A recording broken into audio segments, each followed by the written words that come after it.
So let's talk about the moment that narcissism becomes dysfunction. Let's talk about the spectrum.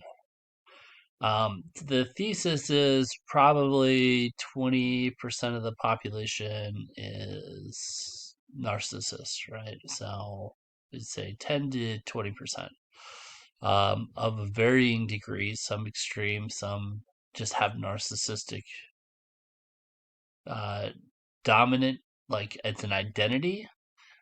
Some are just overly weighted in narcissism. Um, so there's narcissists and narcissistic, we could classify. And it shouldn't be a categorical wrong, right? So in order to bring this energy into alignment, I think the most potential is to focus on younger people. They can still realign and recorrect course. Um, but it's in recognizing that this becomes dysfunctional when it's an extreme. Um, when this lifestyle and this way of seeing other people is just globalized, um, applied to every situation, instead of localized.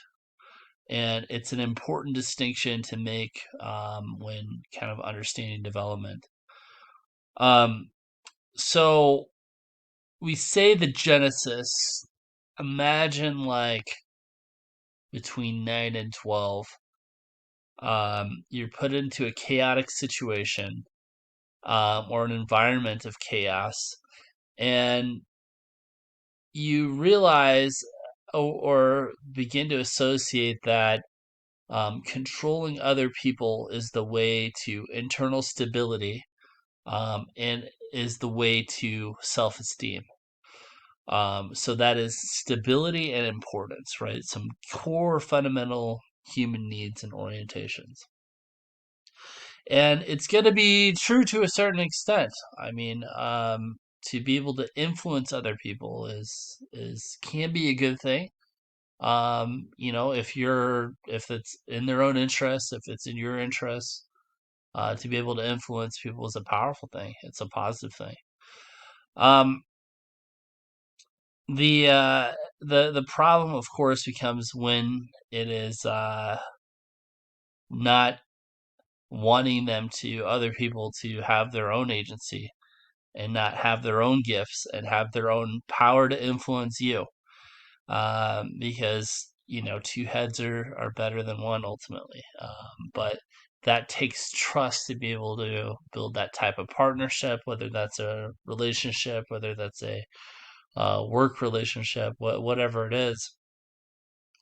Um, it's not possible once the influence of others, the control of others has been absolutely globalized, right? So, what I mean by globalized is taking it to the extreme. Absolute domination of other people must be the goal. Um, that is the because one feels good, uh, doesn't mean that you double, triple, quadruple down on it, and that is the correct way to approach things, right? The ideal way to approach things. Just because sugar feels good as a treat doesn't mean that you should eat sugar all the time.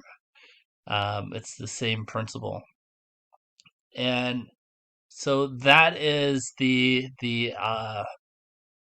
stickiness of the lifestyle, the identity, the pattern, the river that runs through the narcissist is the globalization of that. Because it begins to build its own momentum, right? So once absolute domination of other people is the absolute goal, then you start used to objectifying. So beyond that, objectification becomes a norm.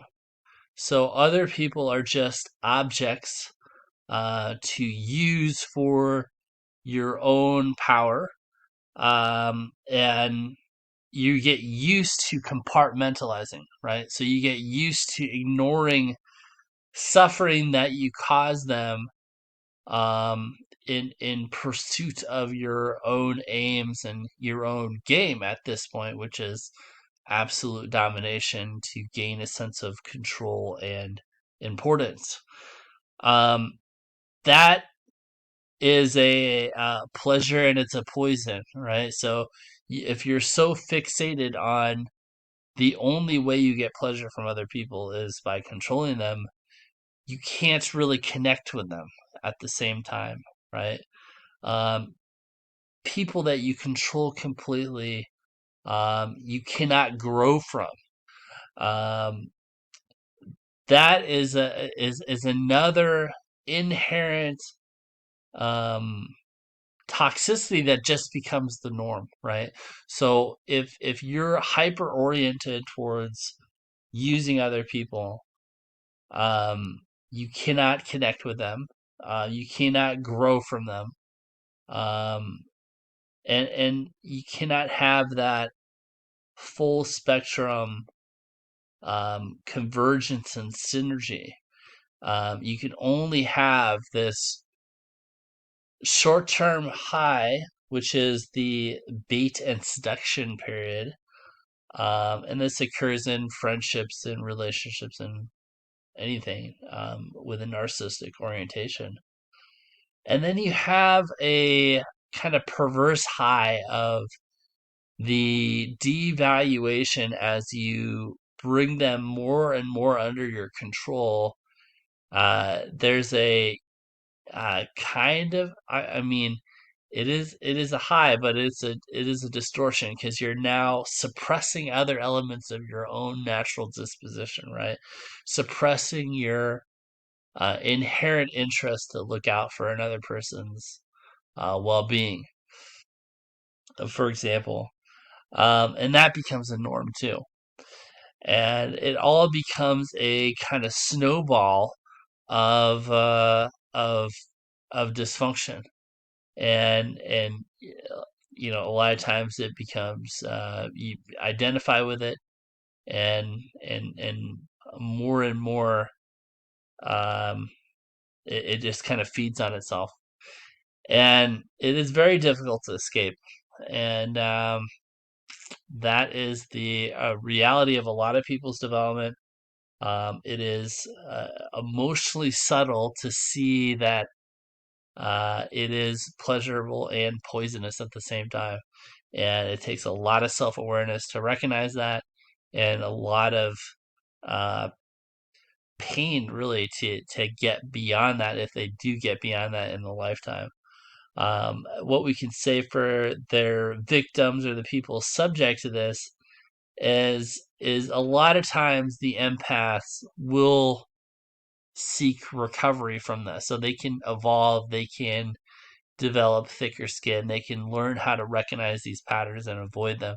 So while the narcissist can move on and evolve and seem like everything's peachy and fine, and that it seems like their empaths have gotten the worst of it, the reality is the empath can recognize it and evolve from the situation.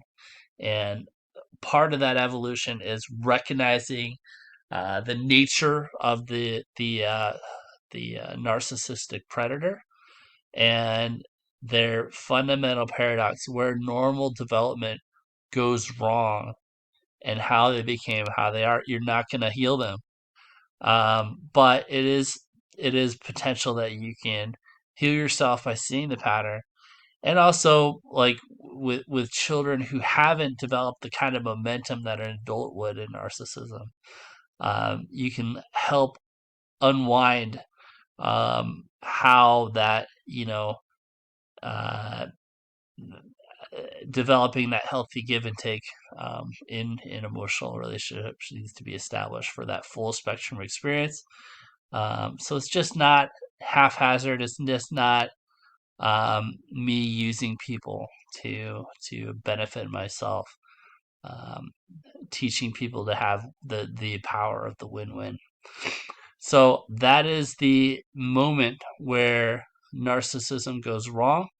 Um, Again, it's not a categorically unhealthy thing. It's unhealthy when globalized, when it becomes an identity, and then when it has such a momentum and an inertia, self-feeding momentum that it does become destructive. So, thanks for listening.